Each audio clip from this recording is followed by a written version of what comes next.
Dans les salons feutrés de Doha que se dessinent les contours d'un partenariat économique entre le Bénin et le Qatar. Je vous l'annonçais, une rencontre au sommet qui a mis en lumière des ambitions partagées et des opportunités stratégiques, des réformes économiques audacieuses du Bénin à l'engagement croissant du Qatar en Afrique en passant par des projets concrets dans l'aviation et la culture. Nous allons analyser les enjeux, les perspectives de ce rapprochement.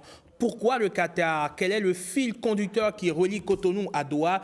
Et comment cette alliance peut-elle redéfinir l'avenir économique, social et culturel de notre nation? Analyse de mes francs-parleurs de ce mercredi. Et mes francs-parleurs, ils en ont. Venez avec moi, messieurs. Eugène Alochoupo, il est analyste politique. Et Jacques Richard Kodjo, il est docteur en droit public, analyste politique également. Ils auront accepté de partager leurs réflexions avec nous ce matin. Bonjour, Eugène. Bonjour. Bonjour Jacques. Bonjour. Comment Monsieur allez-vous? Amengan, ça va. C'est un plaisir de vous recevoir sur le plateau de Bonjour le Bénin. Honneur partagé. Alors, Eugène Alochoupo, vous avez suivi dans l'actualité le déplacement du chef de l'État au Qatar. Au regard de l'agenda diplomatique béninois, quels sont, selon vous, les principaux facteurs qui expliquent le choix du Qatar comme destination pour cette visite de haut niveau? Le Bénin a fait l'option d'une diplomatie économique. Cela se démontre de plus en plus. Et avec Qatar, c'est une destination dont les intérêts sont multiples. Vous savez que Qatar, c'est une grosse puissance économique. C'est un pays naturellement doté de pétrole et de gaz. C'est toute sa richesse. C'est un pays d'industrie et de services. C'est un pays qui, se basant sur ses ressources personnelles, a dû développer beaucoup de capacités économiques. Vous avez vu comment la Coupe du Monde a été organisée au Qatar avec FAST. Et donc, il y a d'autres domaines qui sont très florissants dans ces pays-là. Et lorsque le Bénin se décide d'aller à la rencontre du Qatar, on ne peut que être heureux de cette relation qui prend diverses formes. D'accord. Alors, Jacques Richard, au-delà des déclarations officielles, quels objectifs stratégiques, le Bénin pourrait-il viser à travers ce rapprochement avec le Qatar, notamment en termes d'investissement, de développement ou d'influence régionale? Merci. Je voudrais d'abord faire remarquer la logique dans la réflexion, la logique dans la mise en œuvre des choses. Nous avons tous été surpris ici lorsque le volet coopération avait été retiré au ministre des Affaires étrangères et a été confié au ministre de l'Économie et des Finances. On se demandait bien quelle orientation on donnerait. Et on a eu une conférence des diplomates à Cotonou où l'accent a été mis sur la diplomatie économique. La vérité, c'est que nous avons des dirigeants qui ont de la suite dans les idées et qui visent ce qui est le plus important. Il n'aura pas échappé aux téléspectateurs que le premier voyage officiel de Donald Trump, c'était dans la même région. C'est vous dire qu'aujourd'hui, l'avenir économique se trouve dans cette région-là. Lorsque le président américain choisit d'aller passer 3 à 4 jours dans cette zone, parce qu'il est parti pour signer des contrats et des contrats très intéressants. Très lucratif. Oui, et on a dit que c'était un record que le président américain était allé signer dans la zone. Je pense que cette zone aujourd'hui est une zone qui pourrait nous aider à bondir, à fleurir économiquement. Le chef de l'État a signé avec l'émir du Qatar 6 accords de partenariat dans divers domaines. Et je pense que ces accords de partenariat ont pour dessein de dresser le cadre dans lequel nous allons bénéficier, nous allons partager les expériences dans tous les domaines qui ont été concernés. On pourra peut-être revenir en détail sur chaque domaine d'accord de partenariat pour voir clairement là où nous allons et ce sur quoi nous sommes en train de mettre l'accent. Et l'une des grandes annonces, Eugène Alochoupo, c'est la création d'une ligne commune entre Qatar Airways et Amazon Airlines, donc dans le secteur de l'aviation, la volonté de renforcer la coopération aérienne et d'établir une liaison directe. Est-ce que c'est réaliste à court, à moyen terme? Qatar Airways, c'est 2 milliards de dollars américains de bénéfices. C'est une compagnie très florissante et expérimentée. Je vous rappelle qu'à la dernière visite du président américain au Qatar, eh bien, la compagnie a demandé, a signé un accord pour l'achat de 210 Boeing. 210 Boeing. Donc, c'est une grosse compagnie. Et lorsque on a envie de faire une compagnie, eh bien, qui ait la force économique rentable, il n'est pas interdit de s'allier à des spécialistes, des gens qui sont dans le domaine, qui comprennent le sens de l'aéroportuaire et qui puissent nous permettre eh bien, d'avoir une compagnie qui eh bien, porte les attentes des décideurs.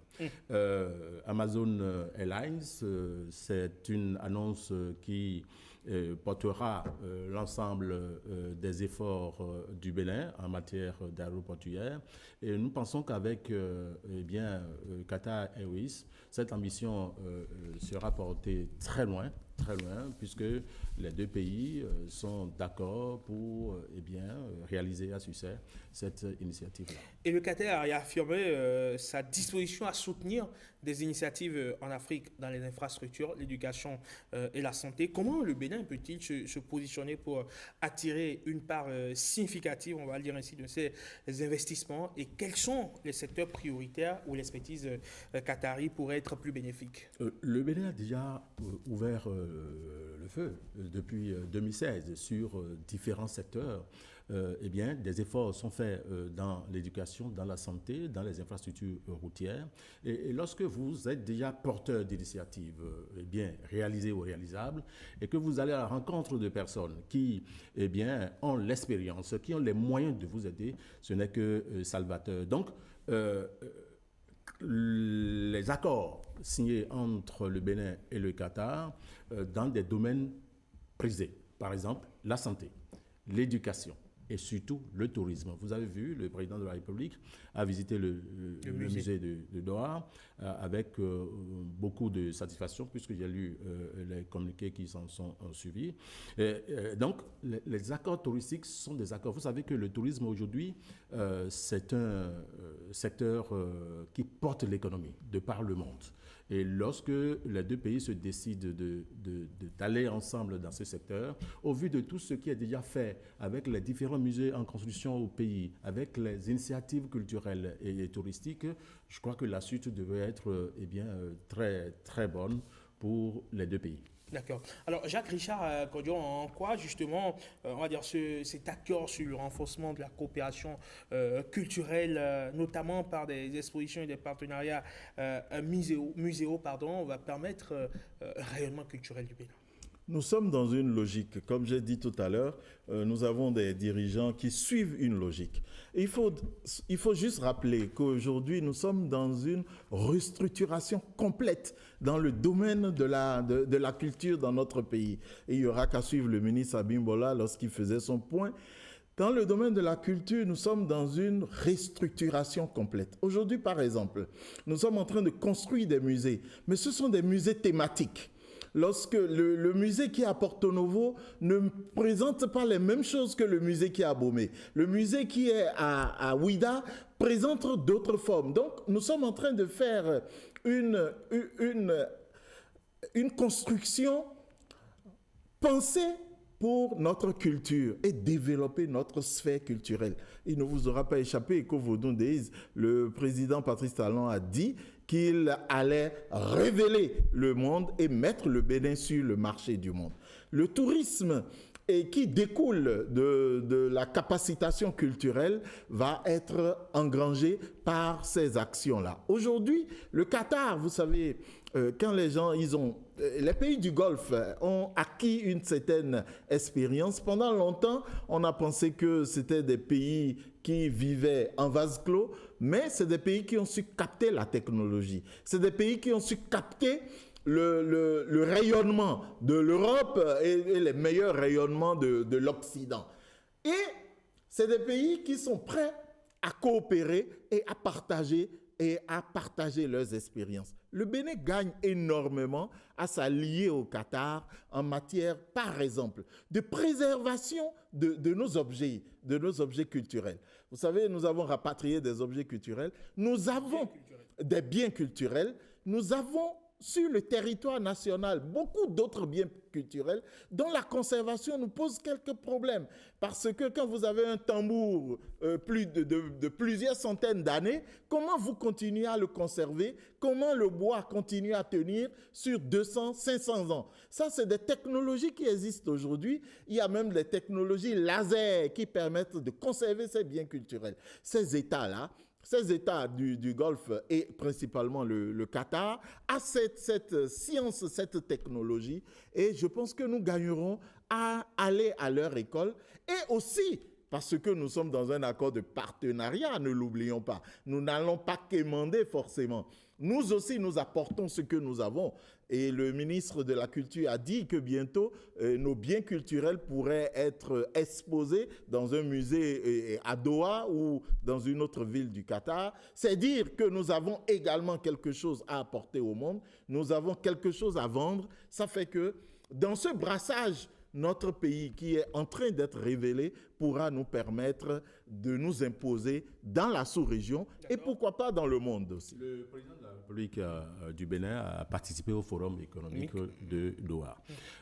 C'est au-delà du Qatar parce que à cette conférence sont venus des entrepreneurs, des investisseurs d'autres pays. N'oublions pas que c'est vrai, le Bénin a sa visée vers Qatar, même les pays européens les plus forts, ont envie, sont déjà au Qatar et ont envie d'asseoir leur hégémonie dans ce pays de la péninsule arabique. Et donc, c'est un ensemble de déterminants économiques qui seraient issus de ces éléments-là, parce qu'il y a certainement d'autres investisseurs avec lesquels, présents à cette rencontre-là, avec lesquels les autorités béninoises et en premier chef le président de la République auraient certainement discuté. On sait qu'on n'est pas dans le monde des bisounours, Eugène Alosopo, et que le Qatar veut davantage asseoir son soft power. On le voit d'ailleurs au quotidien à travers un certain nombre d'actions. Ils investissent beaucoup dans le sport, notamment en achetant des clubs de football pour véritablement asseoir le soft power. Comment est-ce que vous percevez l'engagement croissant du Qatar en Afrique et comment le Bénin peut-il tirer parti de cette dynamique pour renforcer sa propre position sur le continent? Le Bénin est une destination souhaitée, avec les efforts qui sont faits. D'autres le feront davantage. Vous savez, l'Afrique est une partie du monde avec laquelle toutes les puissances doivent désormais compter. C'est une obligation. Vous avez une démographie croissante, vous avez des ressources du sous-sol, et donc c'est une ruée vers l'Afrique. Le Qatar, en tant que puissance, ne peut pas s'écarter de cette logique-là. Alors, mais le tout dépend du pays qui accueille et qui a envie de nouer des relations avec Qatar. Lorsque vous n'avez pas une économie sérieuse, lorsque vous n'avez pas des politiques prospères, lorsque vous ne prenez pas des options qui puissent prendre la pêche des Qataris, vous n'aurez pas ce que vous voulez. Donc c'est du sérieux qui se fait là-bas parce que je vous rappelle que c'est le PIB le troisième meilleur au monde, le Qatar, c'est le troisième PIB meilleur au monde. C'est une puissance économique. Il appartient aux pays africains, notamment au Bénin, qui fait du sérieux sur le plan économique depuis quelques années, d'ancrer davantage ses pas dans ce pays-là, qui a beaucoup de choses à nous apporter. Vous avez vu les accords, ce n'est pas seulement sur le plan économique, c'est encore sur le plan de la recherche scientifique, c'est sur l'agriculture, c'est sur le tourisme, etc. Donc c'est une coopération bilatérale, mais à dimension multiple. Très bien. Alors, pour finir, Jacques et Richard Kodjo, les deux pays ont réaffirmé leur engagement à coordonner leur position dans les enceintes multilatérales. Quels sont les enjeux de cette coordination pour le Bénin et le Qatar dans le contexte actuel des relations internationales? Dans le concert des nations, il faut toujours s'allier. On ne rentre pas dans le concert des nations en pensant qu'on est très fort seul. Il faut toujours avoir des alliés pour pouvoir prendre les bonnes décisions, pour prendre les décisions qui vous arrangent et qui vous permettent d'avancer. Je voudrais dire, vous avez parlé tout à l'heure du soft power du Qatar. C'est pas seulement soft, puisque c'est des États qui commandent aussi des armes et qui ont une industrie d'armement très, très, très avancée. Donc, c'est dire que c'est à nous de savoir ce dont nous avons besoin et c'est à nous de savoir pourquoi nous allons vers les gens. Vous n'aurez pas, ça ne vous aura pas échappé. Le visa est désormais enlevé entre le Qatar et le Bénin. C'est dire que nous sommes en train... Pour les passeports diplomatiques. Et les passeports spéciaux. Alors, c'est pour dire que nous sommes en train d'avancer pour pouvoir capter toute la richesse et toute la compétence du Qatar. Il faut toujours apprendre des autres dans la vie et avancer sereinement. Je pense que c'est à cette mesure que nous pourrons peut-être porter au triomphe le président Patrice Talon. Le Qatar est une puissance. Vous savez qu'il y a une base américaine au Qatar. C'est stratégique. Et donc, ce n'est pas au Bénin de traîner les pas. Très bien. Merci Eugène. Merci également à vous, Jacques Richard Kodio. Pour finir sur le sujet, on va prendre rapidement deux avis avec Stanislas Moussa Lincon. Vous permettez, Jacques Richard Kodio, puisqu'on a adressé la question à nos internautes. Quelle est selon vous l'opportunité la plus prometteuse pour le Bénin qui découle de la visite du président Talon au Qatar? Stan, bonjour. Comment allez-vous? Ça va bien. Bonjour, Rodrigue Emmanuel. Bonjour, chers amis. Bonjour à tous. Deux avis que vous avez recensés pour nous qui sont des plus pertinents. Bien sûr.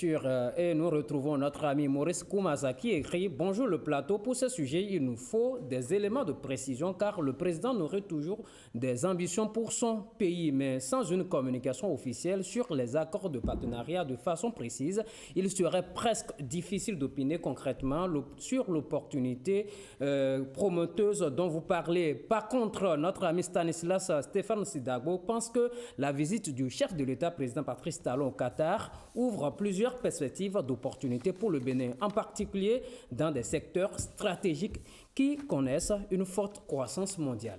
Très bien, merci beaucoup Stan. On se retrouve très prochainement par ici. Eugène, merci, à bientôt. Merci à toi. Revenez-nous quand vous voulez.